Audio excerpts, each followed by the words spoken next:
డబ్బులు లేని వాళ్ళు బియ్యం పోయేదంటే ఎట్లమ్మా? ఏమంటున్నారమ్మా? పోసుకుంటలేరా? 200 ఇస్తేనే పోసుకుంటారంట.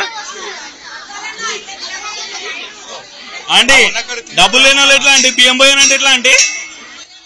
భువనగిరి ఎల్లమ్మ గుడిలో 200 రూపాయలు లేని బియ్యం పోసుకుంటలేదు, 500 రూపాయలు లేని బోనం పెట్టుకుంటలేదు. అసలు ఏందమ్మా డబ్బులు లేని వాళ్ళు ఎట్లమ్మా అని అడిగితే, డబ్బులు లేని బియ్యం బోనం ఎందుకు పెట్టనీకి వచ్చిర్రు అని అడుగుతున్నారు. అంటే డబ్బులు నోళ్ళకే డబ్బులు లేని వాళ్ళు బియ్యం పోయేదంటే ఎట్లమ్మా? ఏమంటున్నారమ్మా? పోసుకుంటలేరా? 200 ఇస్తేనే పోసుకుంటారంట.